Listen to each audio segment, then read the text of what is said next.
ये दुनिया के सबसे अच्छे स्किल सेंटर हम बनाएंगे, जिसके अंदर जहां पर बड़ी बड़ी कंपनियां आकर के लाइन लगा करके हमारे बच्चों को देंगी, अपने काम देंगी।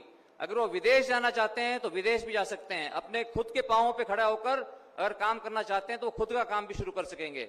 इतने बढ़िया हम वहां पर ट्रेनिंग सेंटर हम बनाएंगे। तो साथियों, एक हमने इसके लिए कुरुक्षेत्र के लिए एक हमने विजन डॉक्यूमेंट बनाया है, एक संकल्प पत्र हमने बनाया है, जिसका कि हम चाहते हैं कि माननीय मुख्यमंत्री जी से उसका हम आशीर्वाद लें। तो माननीय मुख्यमंत्री जी से मैं प्रार्थना करूंगा कि जो संकल्प पत्र आपने रखा है, इसको कृपया करके इसको हम रिलीज करें।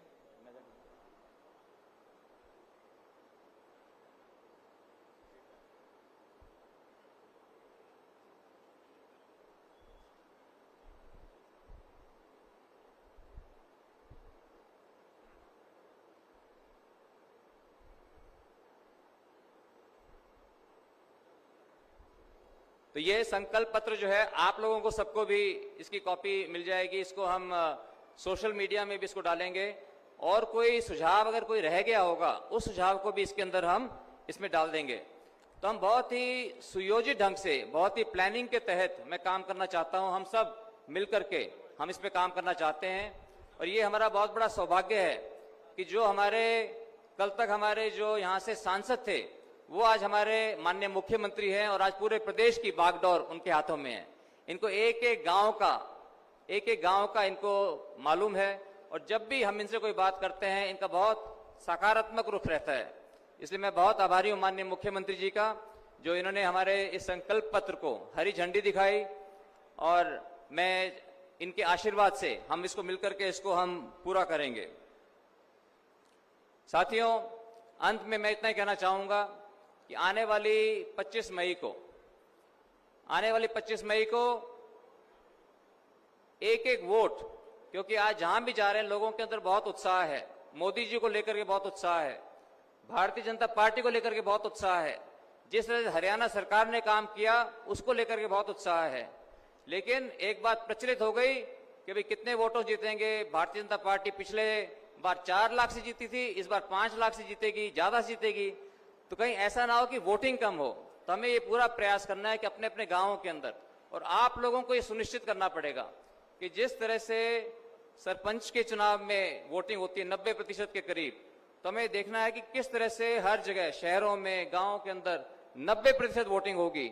और इसमें मैं आप लोगों का वादा चाहता हूं कि आप लोग सब हाथ खड़े करके बताएं कि आप पूरी कोशिश करेंगे, पूरा जोर लगाएंगे। हाथ खड़ा करके सारे बताएं। बहुत बहुत धन्यवाद कि 90% जो है हम पोलिंग करवाएं। उसी में जितनी ज्यादा पोलिंग होगी उतनी ही बड़ी जीत आप लोग आपके नाम होगी। मैं कुछ गंभीर बातें भी आपको बताना चाहता हूं। अभी हमारे माननीय मंत्री सुभाष सुद्धा जी ने ऑक्सीजन वाली बात कही।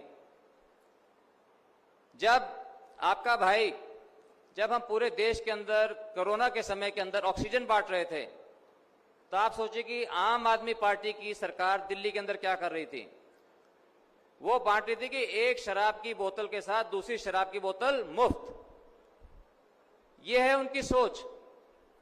तो इस बार आपने लोगों को समझाना है कि उनका वोट शराब माफिया के खिलाफ एक चोट होगी, एक गहरी चोट होगी। और यही वो पार्टी है साथियों, जिन्होंने आतंकी संगठनों से सैकड़ों करोड़ रुपए चंदा लिया है। ये भी आपने अखबारों के अंदर पढ़ा होगा। तो ये बातें आपको लोगों को तक समझानी है कि एक एक वोट भारतीय जनता पार्टी के लिए इन आतंकी संगठनों से चंदा लेने वालों के खिलाफ एक मजबूत कदम होगा। तो साथियों, ये बातें जो है बहुत गंभीर बातें हैं, और ये बातें जो है आपको लोगों तक पहुंचानी है। हमने काम किया है, भारतीय जनता पार्टी ने काम किया है, आपके बेटे भाई नवीन जिंदल ने काम किया है, और आगे भी हम सिर्फ काम की बात करते हैं। इसलिए हमने ये जो विजन डॉक्यूमेंट, ये संकल्प पत्र, कुरुक्षेत्र का संकल्प पत्र जो है हमने बनाया है, जो कि आप सब देखेंगे। और इसकी जो है हर साल इसकी जो प्रोग्रेस होगी उसके ऊपर हम रिपोर्ट कार्ड देंगे कि हमने कितनी इसके ऊपर प्रोग्रेस करी। लेकिन दूसरे लोगों के पास कुछ नहीं है, वो सिर्फ कमियां निकालते हैं भारतीय जनता पार्टी की, कमियां निकालते हैं आपके भाई की। तो हमें देखना है कि जितने भी हम कार्यकर्ता हैं, जितने भी जनता है, वो सब जो है इसका करारा जवाब देंगे 25 तारीख को, जब हम वोटिंग करेंगे 90% वोटिंग करके और लाखों वोटों से जब हम जीतेंगे, तो ये उनके ऊपर एक करारी मार होगी। मैं अंत में मैं बहुत आभारी हूं हमारे माननीय मुख्यमंत्री जी का, जिनका हमेशा बहुत आशीर्वाद रहता है। इनका बहुत ही सरल इनका व्यक्तित्व है, शालीन स्वभाव है, और हर व्यक्ति से, कोई भी सड़क पे रोक लेता है, कोई बच्चा रोक लेता है, उससे सहजता से ये बात करते हैं, तो जो कि हम सभी के लिए बहुत प्रभावित करना है। मुझे तो बहुत कुछ इनसे सीखने को मिलता है। मैं मेरे बड़े भाई कृष्ण बेदी जी को और उनकी पूरी टीम को, भारतीय जनता पार्टी की पूरी टीम, जिन्होंने इस इतनी भव्य रैली का, इतनी कामयाब रैली का आयोजन किया, इनके लिए जोरदार हम ताली बजाएं। कृष्ण बेदी जी, पूरी टीम, जिन्होंने इस रैली का इतना बढ़िया आयोजन किया। और कन्हैया मित्तल जी का भी मैं आभारी हूं। मेरे छोटे भाई कन्हैया मित्तल जी ने, उन्होंने भी आकर के यहाँ पर अपने आकर के गीत गाए, हम सबका मनोरंजन किया। मैं उनका भी मैं बहुत बहुत आभारी हूं। आप सभी का बहुत बहुत धन्यवाद। जय श्री राम। जोर से बोलना, जय श्री राम। और एक ही बार नारा लगवाऊंगा जोर से, भारत माता की। धन्यवाद। बहुत बहुत धन्यवाद नवीन जिंदल जी।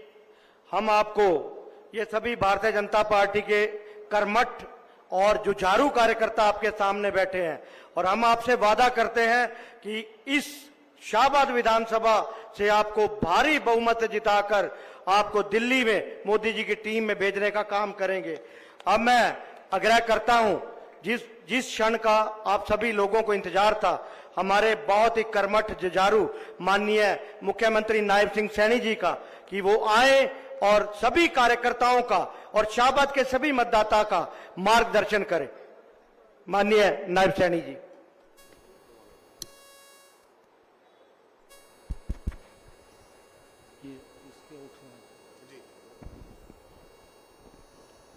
भारत माता की। भाई, ये शाहबाद की आवाज नहीं है। शाहबाद ये मार्कंडा ऋषि की पवित्र भूमि, मैं इसको नमन करता हूं। और एक जोरदार जयकारे के साथ ये आवाज,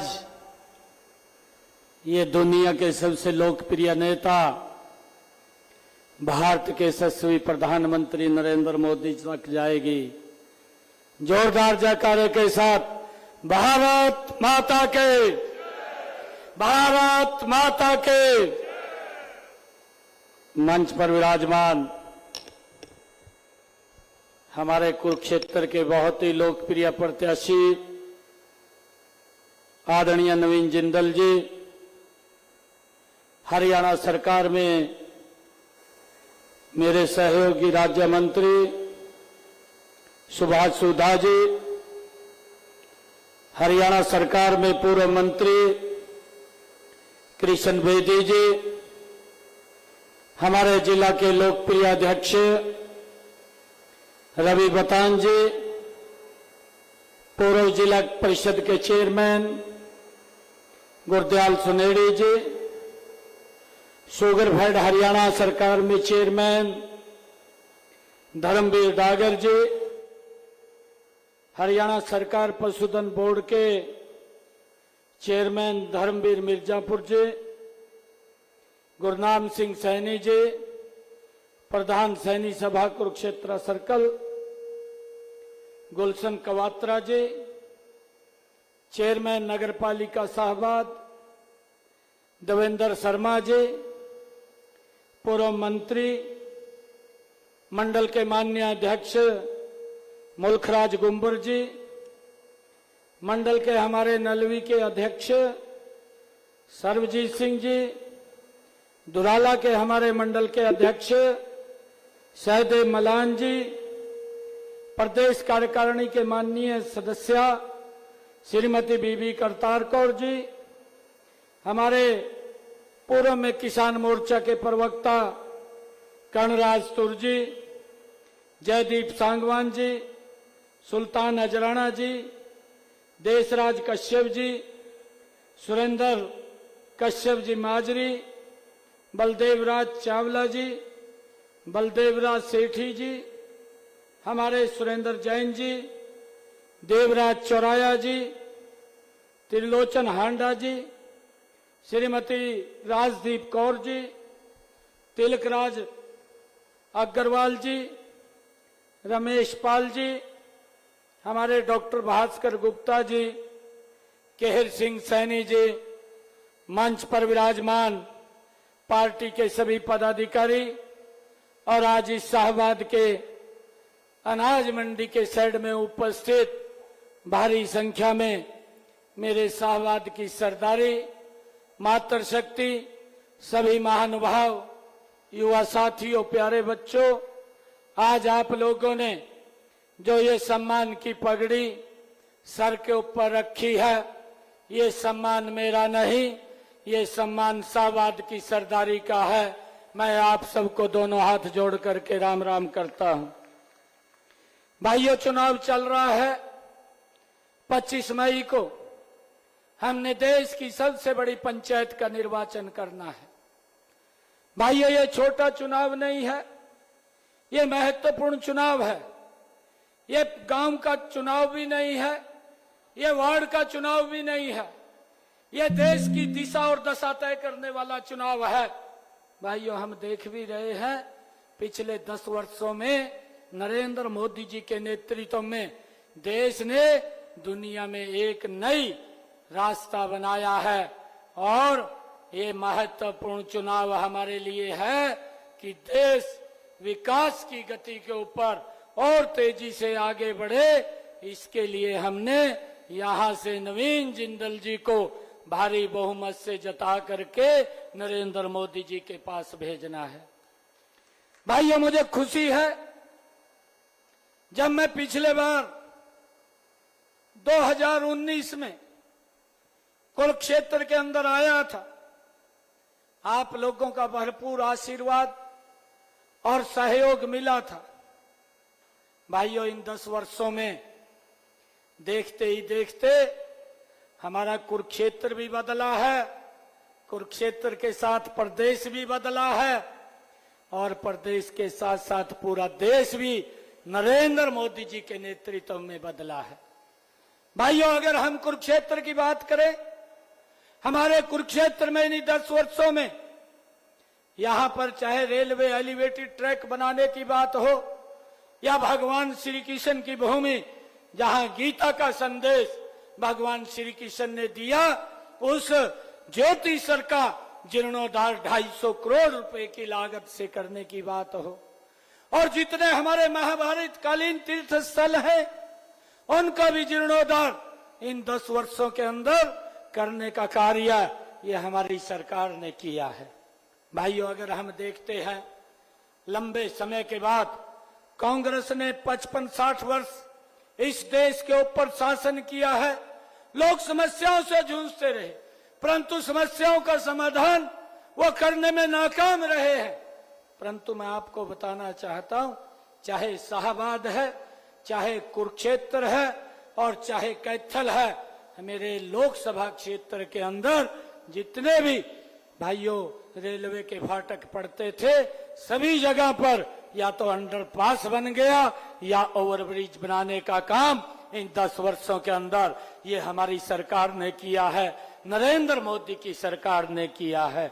भाइयों, लोगों के जीवन को सरल करने का काम ये हमारी सरकार ने किया है।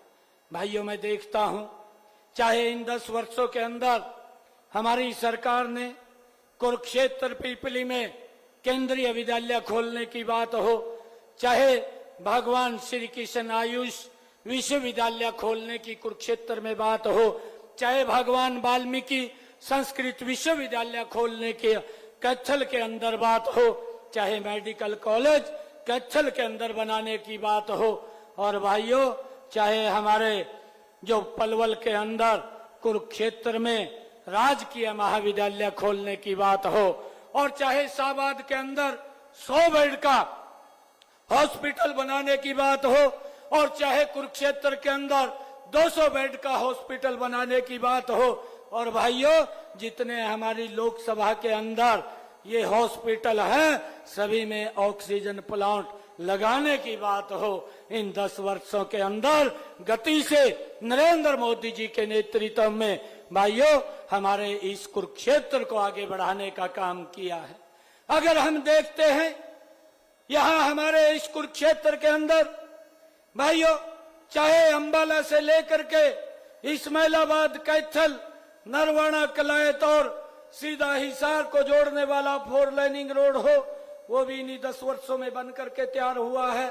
चाहे इस्माइलाबाद से लेकर के नारनौल, नारनौल से सीधा जयपुर, बम्बे को जोड़ने वाला रोड ग्रीनफील्ड एक्सप्रेसवे हो, और चाहे ठोल से शाहबाद को 4 लाइनिंग रोड जो गति से बन रहा है उसको बनाने की बात हो, चाहे शाहबाद से साहस लग 4 लाइनिंग रोड बनाने की बात हो, चाहे श्यामली से अंबाला को जोड़ने वाला जो हमारे इस क्षेत्र के अंदर आ रहा है 6 लेन बनाने की बात हो, और भाइयों चाहे हमारे यहाँ पर अगर हम देखें जो ये रोड नेशनल हाईवे जो दिल्ली से अमृतसर की तरफ जाता है, जो हमारे शाहबाद में है भाइयों, इसको 4 लाइनिंग बनाने की बात हो, ये भी इसका सुदृढ़ीकरण करने का काम 550 करोड़ रुपए की लागत से ये हमारी सरकार ने किया है। भाइयों इतने सारे काम अगर हम अपने आसपास देखते हैं, ये बड़े काम मैंने आप लोगों के बीच में ये चर्चा रखी है, परंतु अगर हम गांव की तरफ देखते हैं, इन 10 वर्षों में गांव की तस्वीर भी बदलने का काम ये हमारी डबल इंजन की सरकार ने किया है। भाइयों शहर और वार्ड की भी तस्वीर बदलने का काम ये हमारी सरकार ने किया है। भाइयों इस सरकार ने देश को बदला है, गांव को बदला है, वार्ड को बदला है, प्रदेश को बदला है, दुनिया में भारत को अग्रणी स्थान में ला करके नरेंद्र मोदी जी ने इन 10 वर्षों में देश का सम्मान बढ़ाने का काम किया है। भाइयों इस बात को हमने समझना चाहिए, यह सरकार काम करने वाली सरकार है। अगर देश में कोरोना जैसा वैश्विक संकट भी आता है, हमारी ये डबल इंजन की सरकार देश के 140 करोड़ लोगों के साथ कंधे से कंधा मिला करके खड़ी ही नजर आती है। 220 करोड़ डोज फ्री में लगाने का काम भी ये पैसी सरकार ने किया है। और भाइयों 80 करोड़ परिवारों को लगातार राशन पहुंचाने की व्यवस्था भी इन्हीं 10 वर्षों के अंदर, अगर कोरोना जैसा वैश्विक संकट आता है तो लोगों के घरों तक पहुंचाने की व्यवस्था ये हमारी सरकार ने की है। भाइयों मुझे खुशी है कि कांग्रेस के लोग जिस प्रकार से आज झूठ का प्रचार करते हैं, क्योंकि उन्होंने कुछ काम तो किया नहीं। अरे 55 साल 60 साल इस देश के ऊपर शासन किया है, देश को जो मूलभूत आवश्यकताएं थी उनको भी पूरा करने में नाकाम हुए हैं। इन 10 वर्षों के अंदर नरेंद्र मोदी जी जैसा नेतृत्व जब हमको मिला है तो उनके नेतृत्व में ये देश गति से आगे बढ़ा है, लोगों को वो सारी सुविधाएं मिली हैं। भाइयों आज जब उनको लगने लगा है कि देश के लोग भाइयों हमें कोई भाव नहीं दे रहे हैं, तो एक ही चारा हमारे पास बचता है कि झूठ का सहारा लेकर के लोगों को बरगड़ाने का काम करे और उनका वोट लेने का काम करें। और भाइयों ये कांग्रेस का युवराज ये एक जनसभा के अंदर खड़ा होकर के बोलता है कि आप हमें वोट दो। भाइयों आप हमें वोट दो और हम लोगों को भाइयों 1 लाख रुपया गरीब के खाते के अंदर डालने का काम करेंगे। अरे इस प्रकार का झूठ बोलते हैं जो सिरे भी नहीं चढ़ता, झूठ बोल करके लोगों को बरगड़ाने का काम करते हैं। अरे देश का जो बजट है मात्र 43 लाख करोड़ रुपए का है, और जो उसने बात की है 1 लाख डालने की वो 50 लाख करोड़ रुपए बैठता है। उसको ये भी मालूम नहीं है कि देश का बजट कम है, जो आप फिगर बोल रहे हैं वो फिगर उससे ज्यादा बनती है। तू कहां से ला करके देगा? ये देश को झूठ बोल करके गुमराह करने का काम ये कांग्रेस के युवराज कर रहे हैं। और भाइयों उससे बड़ा झूठ एक और कांग्रेस के युवराज ने बोला, मंच पर खड़ा होकर के बोला, कहने लगा कि आप मुझे वोट दो, एक झटके के अंदर इस गरीबी को समाप्त कर देंगे। अरे भाई, मैं कांग्रेस के युवराज से आज शाहबाद की सरदारी में आज उनसे एक बात पूछना चाहता हूं कि आप अपनी दादी की तरफ देख लेते। आपकी दादी ने, इंदिरा गांधी ने भाई 1970 के दशक में कहा था कि हम गरीबी हटाएंगे, और गरीबी हटाओ के नारे को लेकर के देश के लोगों से 35 वर्ष तक वोट लेते रहे, परंतु गरीबी नहीं हटी। और भाइयों, जब 35 वर्ष तक गरीबी नहीं हटी तो उनके पिता ने फिर बोला, ये राहुल के पिता ने बोला कि मैं तो 1 रुपया दिल्ली से भेजता हूं और 15 पैसे शाहबाद में पहुंचते हैं। भाइयों, 85 पैसे कौन खाता था? किसकी जेब में चले जाते थे? किसके वेलफेयर पे पैसा खर्च होता था? किन की सुविधाओं पे खर्च होता था? कौन कौन सी सुविधाएं मिलनी थी? परंतु उसकी चिंता नहीं की। ये तो बोल दिया, ये तो मालूम था कि 1 रुपये भेजते हैं, नीचे 15 पैसे जाते हैं, 85 पैसे किसी भ्रष्टाचार की भेंट चढ़े जाते हैं, और उसका असर गरीब के अरमानों के ऊपर पड़ता था। गरीब को सुविधाएं नहीं मिल पाती थी। परंतु भाइयों, नरेंद्र मोदी की सरकार ने इस बात को सुनिश्चित किया है, संकल्प लेकर के किया है। नरेंद्र मोदी 1 रुपया भेजता है, हरियाणा की सरकार 1.25 रुपया करके लोगों के वेलफेयर के ऊपर खर्च करने का काम करती है। एक भी पैसा भाइयों उसके अंदर लीकेज नहीं है। यह हमारी सरकार भाइयों, अगर आप देख रहे हैं, उसी का परिणाम है कि आज गांव का विकास हो रहा है, आज शहर वार्ड का विकास हो रहा है, आज प्रदेश का विकास हो रहा है, आज देश का विकास हो रहा है। आज गरीब के मजबूती के लिए, इस गरीबी के प्रति नरेंद्र मोदी जी के नेतृत्व में भाइयों ये लड़ाई लड़ी जा रही है। हम देखते हैं, ये गरीबी हटाने की बात करते हैं। अरे 10 वर्षों में मोदी जी ने गरीबी के प्रति मजबूत लड़ाई लड़ी है। हम सब जानते हैं, आज जो देश का गरीब व्यक्ति है उसको आयुष्मान कार्ड दे करके 5 लाख रुपए का